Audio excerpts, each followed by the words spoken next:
ربنا الله ربنا الله ربنا الله ربنا الله. الحمد لله رب العالمين والصلاة والسلام على سید الانبیاء والمرسلین.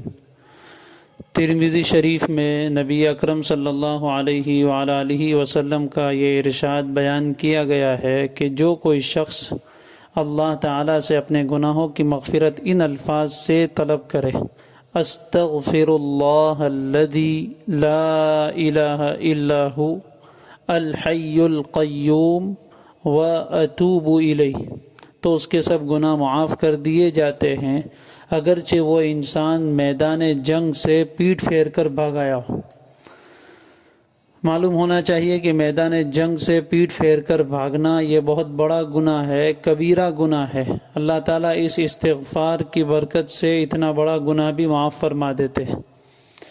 استغفار الحمدللہ ہم سب کرتے ہیں اور مختلف الفاظ سے استغفار کیا جا سکتا ہے۔ استغفر اللہ، نستغفر اللہ، اور بھی بہت سارے صیغے استغفار کے آئے ہیں، لیکن اس روایت میں نبی اکرم صلی اللہ علیہ وسلم نے استغفار کا جو صیغہ اور استغفار کے جو جملہ ہمیں سکھایا ہے وہ بہت توجہ کے قابل ہے۔ اس کو سمجھنے سے پہلے سب سے پہلے تو ہم یہ سمجھ لیں کہ استغفار کیا ہے۔ تو دراصل بات یہ ہے کہ جب کسی انسان سے گناہ سرزد ہو جاتا ہے، کوئی گناہ صادر ہو جاتا ہے، تو گناہ کی مثال ایسی ہے جیسے زہر انسان کے جسم میں جاتا ہے تو اس کو مختلف طریقے سے نقصان پہنچاتا ہے۔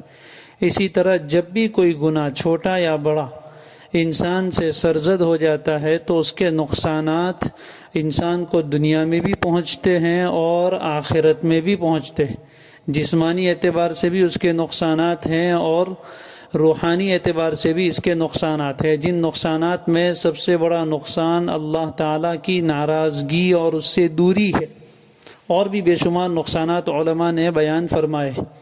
تو جب انسان کو احساس ہوتا ہے کہ مجھ سے گناہ ہو گیا اور اس کے بڑے نقصانات میرے اوپر آنے والے ہیں، اس کو سوچ کر انسان ان نقصانوں سے بچنے کے لیے اللہ سے کہتا ہے استغفر اللہ، کہ میں مغفرت چاہتا ہوں۔ ان نقصانوں سے بچنے کے لیے میں اللہ سے درخواست کرتا ہوں کہ اللہ مجھے معاف کر دے، میرے گناہ کو چھپا دے، میرے گناہ کے جو نقصانات ہیں ان سے مجھے بچا لے۔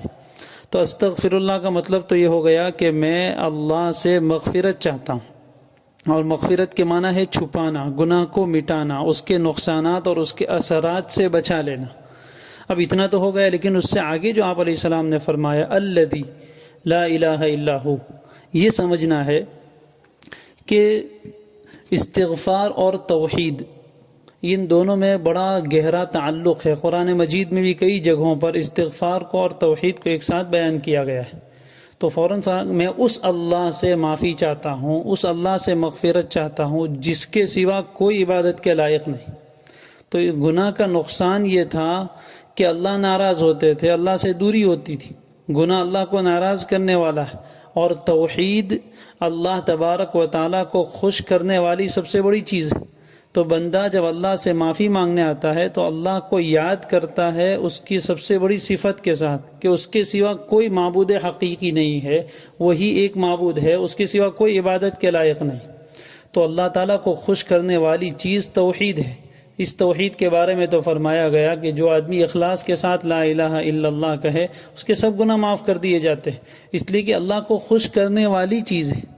تو اس استغفار کے ساتھ سب سے پہلے تو توحید ہے، اس کے بعد اللہ تعالیٰ کے دو نام ہیں، الحی اور القیوم۔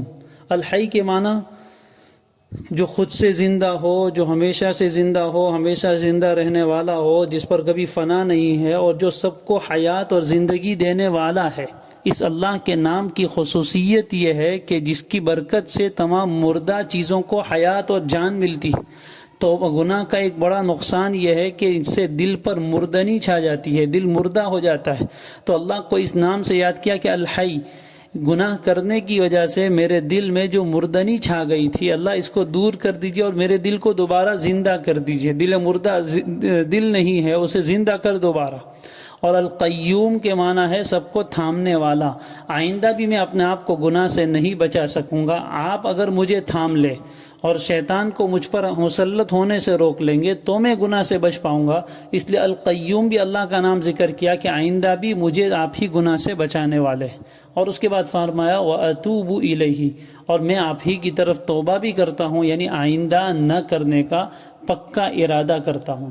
یہ ہے اس استغفار کا معنی۔ اس کو انشاءاللہ جتنا سمجھ کر پڑھیں گے اتنا ہی زیادہ فائدہ ہوگا۔ اللہ تعالی ہمیں ان اذکار کو سمجھنے کی توفیق عطا فرمائے۔ وآخر دعوانا ان الحمد للہ رب